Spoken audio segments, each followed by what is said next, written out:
Hello students, in yesterday's lecture, in the previous lecture, we had seen the range extension of ammeter. As we know that we are using the shunt for the extension of the range. So, what is in shunt? It is the parallel resistance and it is used in the parallel sequence to the ammeter coil to extend the range of ammeter, that is to measure the high values of current by the small ammeter ranges. So by using the low resistance connected in parallel, we can extend the range of our ammeter. So this shunt, we had seen the equation for the shunt, that is RSH, and that RSH it is equals to RA upon I divided by RA minus 1, or we can say that RSH it is equals to RA upon M minus 1, where M is nothing but our I upon RA.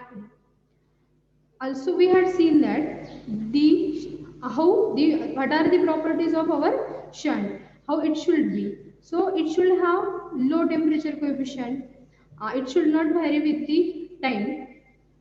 Next, it can or it should carry the current without excessive temperature rise.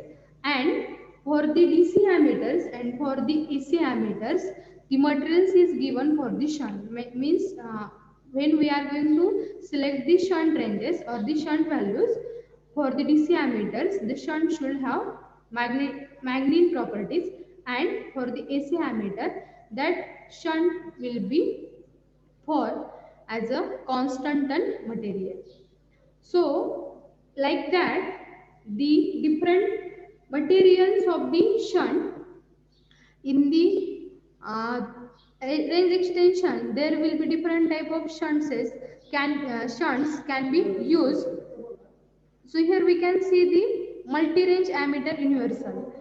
So multi-range ammeter universal means what? A single shunt is suitable for the single range ammeter. Means different types of shunts we can connect in parallel or individuals, and by varying the values of their resistances, we can connect in parallel to the ammeter coil. So first we will see the by using individual shunts. So in this diagram, we can simply see the same diagram as the previous one. So here we can see our main diagram. Here we are using the supply voltage. Here we are seeing the supply voltage, ammeter coil resistance, and in ammeter coil resistance we are connecting the parallel resistance, that is your RSH.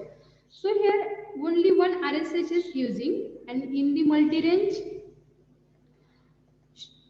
shunt we are using the individual shunts. So here we can see simply it is our ammeter resistance RA, and we are using the shunts, and these shunts are nothing but low value resistance which are connected in parallel. So these are different values of the resistances and connected in parallel. So first one is the first shunt, second shunt, third, and last one is the fourth. So RSH1, RSH2, RSH3 and RSH4. These all can be connected in the parallel to the ammeter coil resistance. Means what?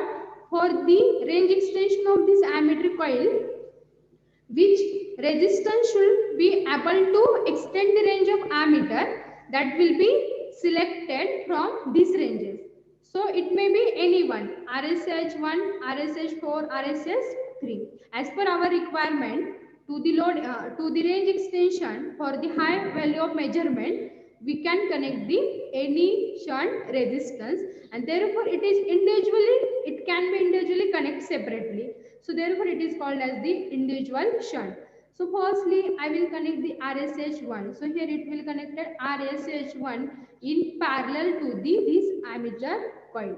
So as per this load requirement, high values of current it will get extended. Next I will see here I can connect this RSH4. So here if I connect this RSH4 again, it will be as a parallel to this resistance and it will be connected as a shunt. So like first method, by using individual shunt, it can be also extend the range of range of ammeter. And second one is nothing but universal shunt.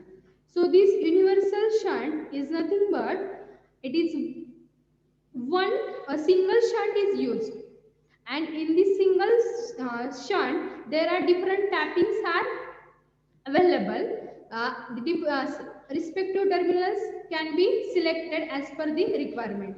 So here we can see again, here our ammeter coil resistance, here applied given supply voltage, load is connected in parallel, sorry, load is connected in series with the armature ammeter coil, and with respect to this ammeter coil I am connecting the one parallel resistance, that is our shunt resistance, but this shunt resistance has different tappings. This red, these are nothing but different tappings.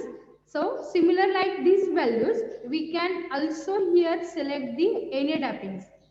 So as per this tapping, I will connect, the range will get extended or not.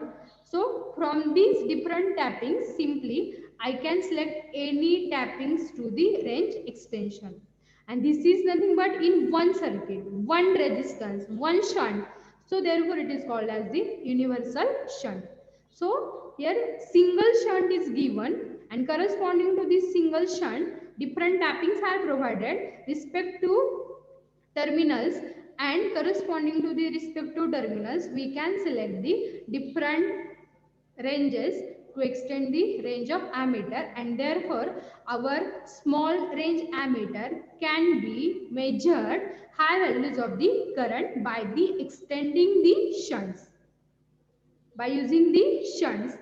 So these are the, this is nothing but range extension of ammeter by using shunt. Shunts are nothing but our parallel resistance which has the low value and it is connected in parallel. It may be in the individual format or it may be in the universal format. So these are two different methods, by using individual shunts and by using universal shunts. If shunts are not available, we can extend the range of ammeter by using current transformer. As we know that the current transformers, that is nothing but our instrument transformer, and when shunts are not available, therefore we can simply use the current transformer to extend the range of ammeter by using CT ratio and the low value of our ammeter. Therefore, we can also extend the range of ammeter by using the current transformer. Okay, thank you.